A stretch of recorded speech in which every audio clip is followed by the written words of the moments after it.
ควันตาน้องเลยพี่มานั่งทำตาปิ่มปิ่มน้องอายุ30น้องได้ยังสวยเก่งเก่งเก่งกันน้องเลยขาวดังขาวดังขาวไว้ยิ้มหวานเสียด้วยฟ้าสวยยังมองตาแฝงโอ้ใครจะเชื่อว่าแม่คนเธออายุมากแล้ว30ยังแจ๋วแจ๋วที่สุดหน้าจีบยกแม่ของเราเนี่ยกันน้องเลยมามันเอามันตอน30ก็ไม่เป็น2ยืน30ดูสิยังสวย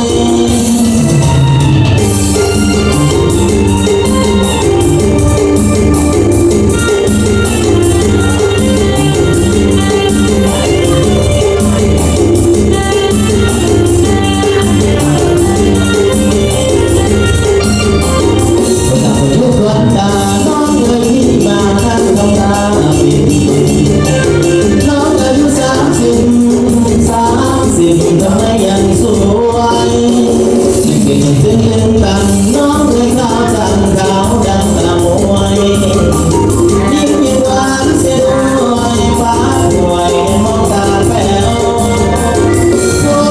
ใครจะเชื่อว่าแม่คนเธออายุมากแล้ว30ยังแจ๋วแจ๋วที่สุดหน้าจีบแม่ของเราเนี่ยกันน้องเลยมามันเอามาตอน30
ไปก็ได้ลูก3 คน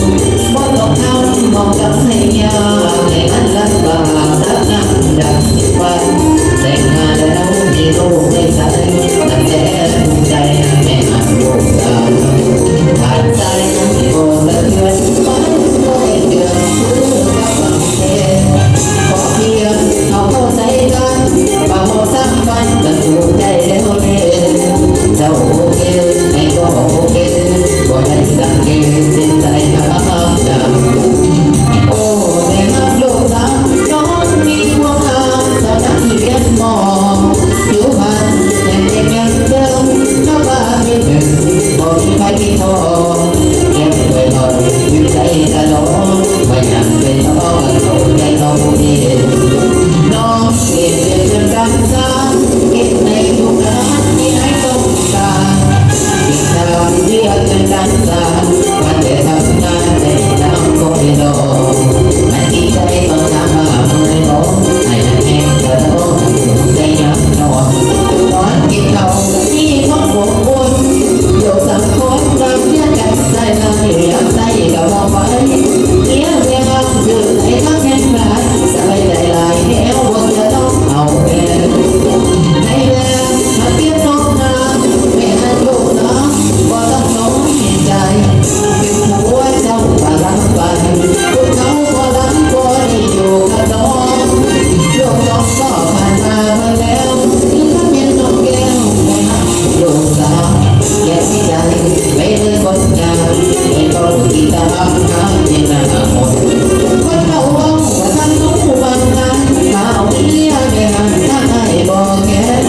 ตั้งประเทศปวดจะร้องแค่ก็ยังมาคือกันเราเป็นคนสามัญ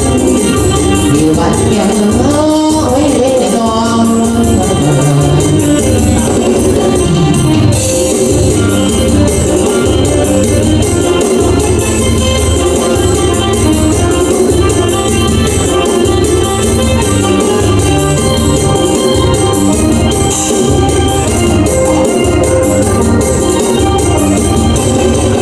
ในแรงมาเพียงน้องเธอ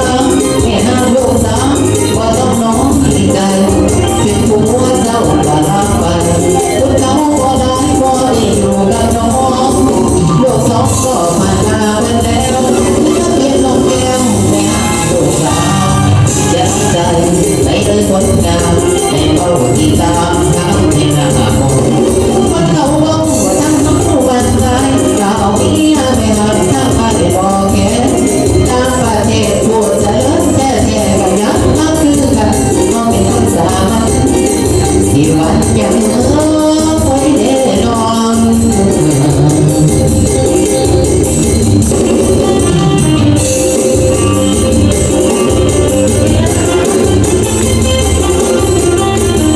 เ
ต้องให้รอ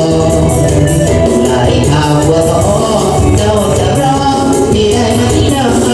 อยู่กับทุกอย่างบนเส้นทางบนจนรุ่นวายเจอคนที่ไหม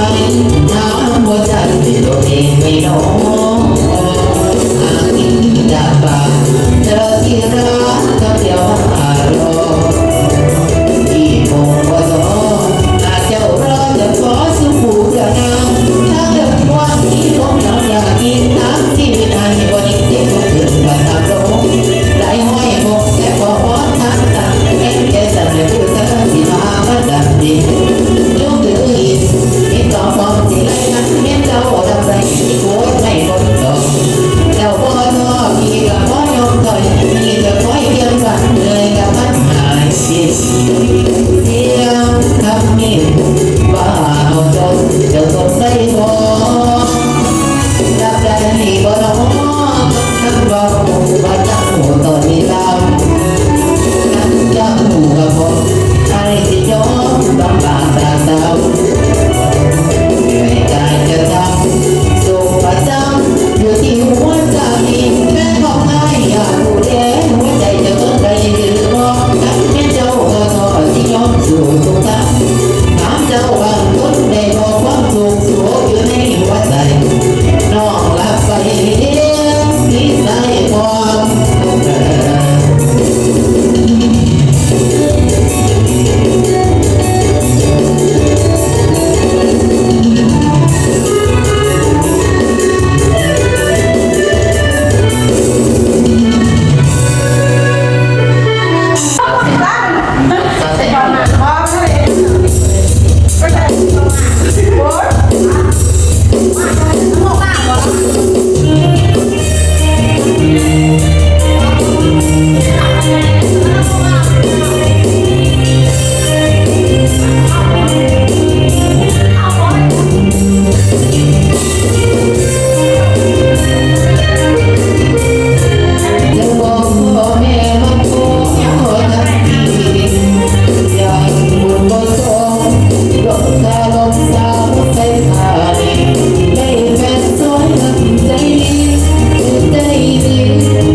กันเดินสาวใส่ไทยโยกคนสวยสองทีสองทีเขาเลือกเขาสาวที่ไหนใส่ใจน้ำบา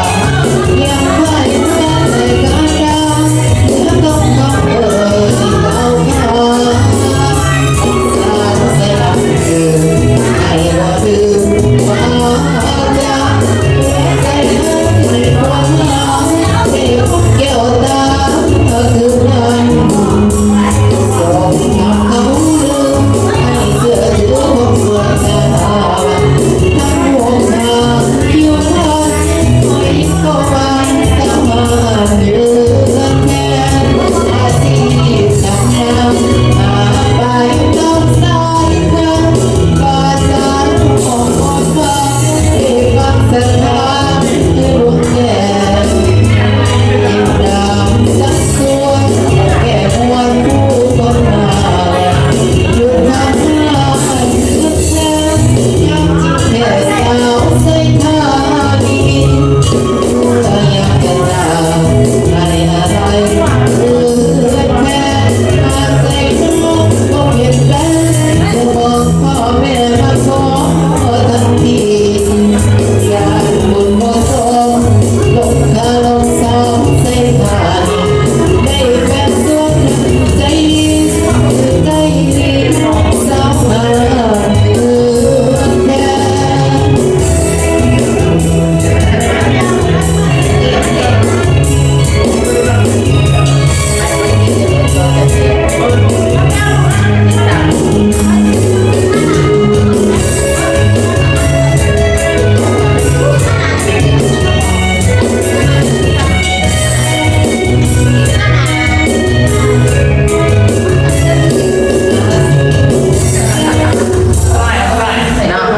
อะไรไม่ปีก็ป้อนได้คนนี้ ที่ไม่ใช่ที่หน้าหรือว่าหน้าเดียว ถ้าใช่หอมว่าสบายมันอยู่นะเพราะว่าขี้มันเองมันต้องเอาแบบสบายขี้มันเองฟูดิที่ดูไปกัน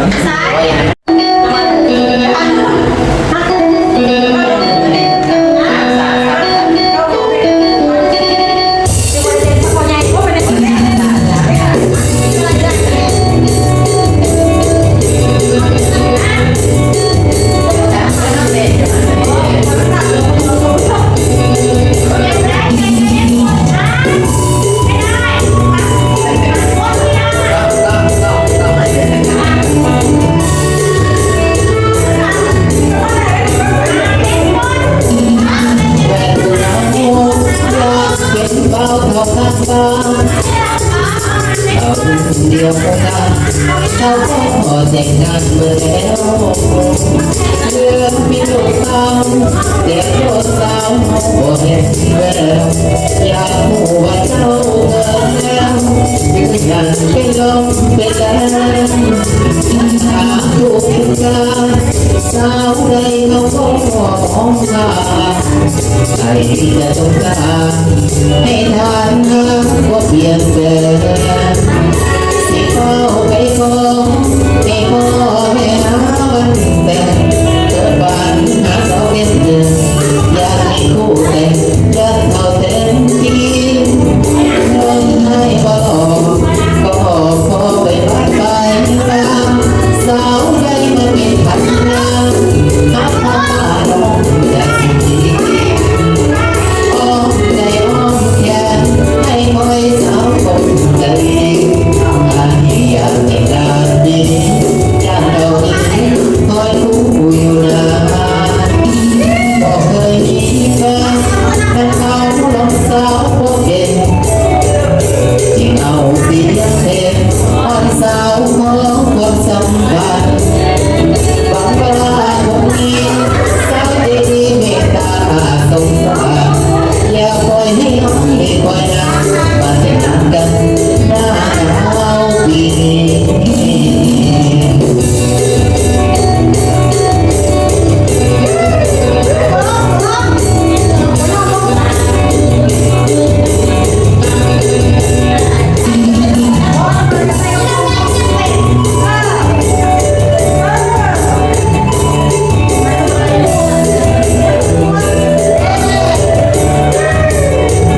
อยากเห็นหน้าบิน